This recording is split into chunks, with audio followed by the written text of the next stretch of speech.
डायमॉन को लगता है हमने कुछ ज्यादा ही हाइप दे दी थी, क्योंकि इस चैप्टर के बाद उसकी सारी हाइप खत्म हो चुकी है। Let me explain. बरूटो को नया चैप्टर आ चुका है और चैप्टर प्रीवियस चैप्टर का एक कंटिन्यूशन है, जहां सारादा अपनी मांगेक्यो शरिंगन को ओवर यूज करने के बाद बेहोश हो जाती है।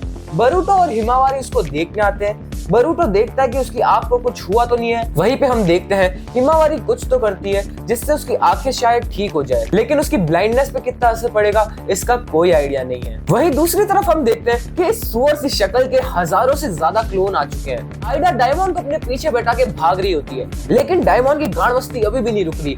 उसे लड़ना है। वो उतरता है, सबको मारने की कोशिश करता है, लेकिन कुछ भी नहीं कर पाता है, थक और जाता है। लिटरली इस बंदे की जितनी हाइप थी ना यार, पूरी की पूरी पानी में चली गई। फिर हम देखते हैं काशिन कोजी को, जो इनोजिन के साथ बात कर रहा होता है। वहीं पे काशिन कोजी अपनी एबिलिटीज के बारे में इनोजिन को बता रहा होता है कि उसको फ्यूचर कभी भी रैंडमली दिख सकता है। तो काशिन कोजी इनोजिन को वहां पे टेलीपोर्ट करता है और फिर हमें पता चलता है कि एक्चुअल प्लान क्या होने वाला है। जैसे ही इनोजिन वहां पे टेलीपोर्ट होता है, वो शिकाडाई को बोल के एक क्लॉक रिम को अपने कंट्रोल में लेता है और माइंड ट्रांसफर jutsu करते ही सारी क्लॉक रिम्स की आंखें कनेक्टेड है, तो उसे उन सबकी आंखों को फोड़ना होगा। और होता भी कुछ ऐसा है। वो जैसे ही माइंड ट्रांसफर jutsu कंप्लीट करता है, सारे क्लॉक रिम्स की आंखें फूट जाती है और एज अ ड्रॉबैक इनोजिन की आंखें भी फूट जाती है। लेकिन हिमावारी आके उसको हील कर देती है। अब कितना हील होता है वो तो हमें बाद में पता चलेगा, लेकिन हम ये चीज देखते हैं कि बरूटो ने उसका थ्रॉन सोल ले लिया है और वो जाके वापस से उसके पुराने ओनर को रिवाइव करने की कोशिश कर सकता है। और लास्ट के पैनल पे हम देखते हैं कि किसी की आंखें क्लॉ मार्क्स के थ्रू हमें दिखाई जा रही है। अब ये किसकी आंखें हैं ये तो तुम्हें कमेंट्स में बताना होगा। आई नो मैं चैप्टर को शॉर्ट में एक्सप्लेन करता हूँ, बट आपको कमेंट्स भरने होंगे ताकि मैं लॉन्ग फॉर्म वीडियो के लिए मोटिवेटेड रह सकूं।